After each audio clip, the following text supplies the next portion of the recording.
Hello guys, welcome to my YouTube channel. কেমন আছো তোমরা? এখন আমরা কথা বলবো নেটফ্লিক্সে নতুন রিলিজ হওয়া একটি সিনেমা, অ্যানিমেটেড ফিল্ম, হলিউডের মানে জাপানিজ একটা সিনেমা, আল্ট্রাম্যান রাইজিং নিয়ে। এই সিনেমাটি দেখলাম, কালই রিলিজ হয়েছে, ঠিক আছে? তো সিনেমাটি কেমন লাগলো, এই সিনেমাটি সেটা নিয়ে কথা বলবো। তো চলো ভিডিওটা শুরু করা যায়। সবথেকে প্রথম সিনেমাটি কিরকম লাগলো? এক লাইনে এই সিনেমাটি আমাকে খুব ডিসঅ্যাপয়েন্টমেন্ট করেছে। সিনেমাটি থেকে প্রচুর এক্সপেকটেশন ছিল আমার, কারণ এই সিনেমাটি যে একটা সিরিজের ওপর বেস্ট, এই যে আল্ট্রাম্যান বলে একটা সিরিজ আছে, সেটা থেকে এর প্রথম লাইভ অ্যাকশন সিনেমা এটা। তো এই যে আল্ট্রাম্যান, ঠিক আছে, এটার জন্য আমি এই সিনেমাটি দেখার জন্য একটা খুবই এক্সপেকটেশন ছিল আমার সিনেমাটি। এবার সিনেমাটি যখন চালু হয় সেটা কিন্তু বেশ বজায় থাকে এক্সপেকটেশনটা, এবং যেরকম আমরা এক্সপেক্ট করেছিলাম যে খুব অ্যাকশন হবে, সায়েন্স ফিকশন সিনেমা, কারণ এরকম অ্যানিমেটেড ফিল্ম আমাদেরকে হেভি লাগে, আমরা অনেক দেখেছি এর আগে। এবার এই সিনেমাটি প্রথম দিকে বেশ একটা মানে এঙ্গেজিং স্ক্রিন প্লে চলতে থাকে, আমাদের মনের মধ্যে একটা কিউরিওসিটি জাগে যে কী হবে। এবং এর যে গল্পটা সেটা হলো যে কাইজু আছে, জাপানে যে কাইজুস আছে মানে গডজিলা বা আরও অন্যান্য যে মনস্টার, ঠিক আছে, যেরকম আমরা গডজিলা ফিল্মে দেখেছি যাদেরকে কাইজু বলা হয়। তো তারা অ্যাটাক করতে থাকে শহরে, এবং আল্ট্রাম্যান বলে একটা সুপার হিরো আছে যে এদেরকে বাঁচায়, শহরটাকে বাঁচায়।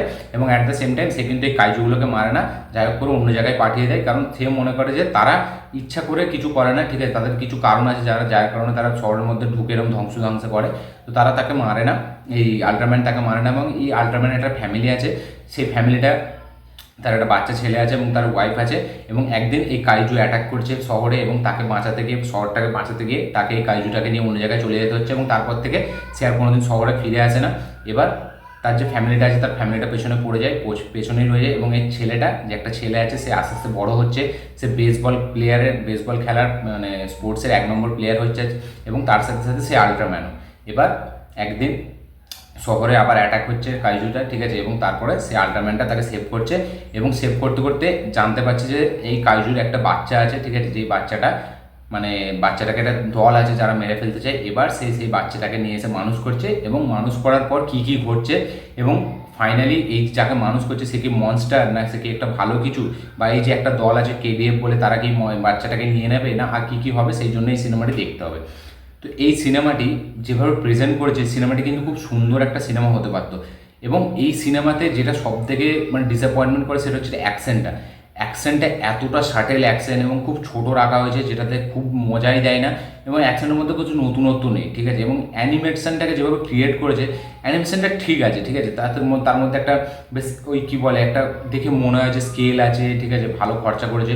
কিন্তু ফিল্মটা কোথাও গিয়ে না আপনাকে এঙ্গেজিং করে রাখতে পারে না। প্রথম ওই 5-10 মিনিট হওয়ার পর ফিল্মটা খুবই বোরিং করে দেয়, কারণ আমাদের খালি মনে হয় এবার কিছু একটা হবে, এবার একটা কাইজু অ্যাটাক করবে বা কিছু একটা হবে, হ্যাপনিং হবে, কিন্তু সেটা হয় না। সেই ফালতু বক করতে থাকে, ফিল্মটা চলতে থাকে, একদম ফ্ল্যাট হয়ে চলতে থাকে কোনো। এবং এখানে যে ইমোশনটা দেখাতে গেছে, সেই ইমোশনটা কোনো কোথাও ওয়ার্কই করে না। এবং তার ফ্যামিলির যে একটা বন্ডিং, হিরোটা, ঠিক আছে, সে যে ইমোশনটা দেখাতে গেছে তার বাবা মায়ের সাথে, সেটা কোথাও গিয়ে কাজ করে না। এবং এখানে এই যে বাচ্চাটা আছে, মানে যে একটা মনস্টারের বাচ্চা, তাকে সে বড় করছে, তার সাথে যে ইমোশনটা সে জুড়ছে, সেই ইমোশনটা আমি মানে দেখার সময় ফিল করবেন, কিন্তু যখন শেষ হয়ে যাবে না, সেটার কোনো মানে থাকবে না, সেটার কোনো লজিক থাকবে না যে কী হলো। এবং ফিল্মটাতে যে ভিলেনটাকে দেখিয়েছে, সে কখনো তাকে ভিলেন মনে হয়, আবার কখনো তাকে মনে হয় সেটা ভালো মানুষ, মানে নিজেই মানে জানে না যে সে অ্যাকচুয়ালি ভালো না খারাপ। যেভাবে প্রেজেন্ট করেছে সিনেমাটি, সেটা সব থেকে ডিসঅ্যাপয়েন্টমেন্ট। এই সিনেমাটি একদম প্রেজেন্টেশন ভালো হয়নি, এক্সিকিউশন লেভেলে খুবই পড়ে গেছে সিনেমাটিতে খরচা করা হয়েছে, যেরকম দেখিয়েছে, ঠিক আছে, সেরকমভাবে ফিল্মটা আমাদের আকর্ষণ করতে পারে না। এবং যে অ্যাকশন সিনগুলো দেখেছে, সেখানে কোনো একটা মানে যে ওই আকর্ষণের যে ব্যাপারটা, ঠিক আছে, সেই সব কিচ্ছু নেই। জাস্ট আসছে, একটা ছোটো অ্যাটাক হচ্ছে, একটা অ্যাকশন সিন হচ্ছে, ব্যাসেজ আবার সেই বক, ঠিক আছে। মানে সিনেমাটি ভালো হতে পারতো, যথেষ্ট ভালো হতে পারতো, কিন্তু সেইভাবে সিনেমাটি হতে পারেনি। এবং সিনেমাটি মাঝখানে মনে হয় যে বন্ধ করে দিয়ে ছেড়ে দিয়ে এই সিনেমাটি দেখা যাবে না, এখন এরকম একটা সিনেমা হয়ে যায়। তো আমি সিনেমাটিতে খুবই এক্সপেকটেশন ছিল আমার, এবং সিনেমাটি দেখার আমার একটা আলাদা এক্সাইটমেন্টও ছিল, সেই হিসেবে আমি সিনেমাটি দেখছিলাম। কিন্তু ফাইনালি এই সিনেমাটি আমাকে ডিসঅ্যাপয়েন্টমেন্ট করে। ওভারঅল সব দিক থেকে এই সিনেমাটি খারাপ। অ্যানিমেশনটা ভালো, যে মানে একটা থিঙ্কিং, যেটা চিন্তা, যে ভিশনটা, সেটা আমরা দেখতে পাই স্ক্রিনে, সেইটা ভালো, কিন্তু এক্সিকিউশন লেভেলে, প্রেজেন্টেশন লেভেলে খুবই পড়ে যায় সিনেমাটি। এবং একদম একটা ডিসঅ্যাপয়েন্টমেন্ট তো হয়, তার সাথে সাথে একটা ভুলে যাওয়ার মতো সিনেমা হয়ে যায়, শুধু ওই আল্ট্রাম্যানটাকেই মনে থেকে যায়, বাকি সিনেমাটি ভুলে যায়। এবং সিনেমাটি যে কিছু হচ্ছে, সেটার যেন কোনো কারণ নেই, এমনিই যেন হচ্ছে, এরকম মনে হয় মাঝখানে। তো ওভারঅল এই সিনেমাটি আমার একদম ভালো লাগেনি, ঠিক আছে।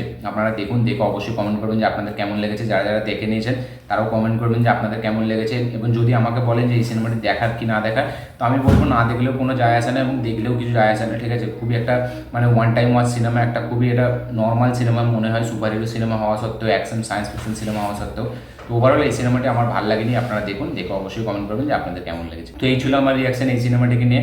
আপনারা যদি এই ভিডিওটি ভালো লেগে থাকে অবশ্যই লাইক শেয়ার কমেন্ট করে দিন। চ্যানেলটি নতুন হলে চ্যানেলটিকে সাবস্ক্রাইব করুন, বেল আইকনটি প্রেস করতে ভুলবেন না। দেখা হচ্ছে পরের ভিডিওতে, ততক্ষণের জন্য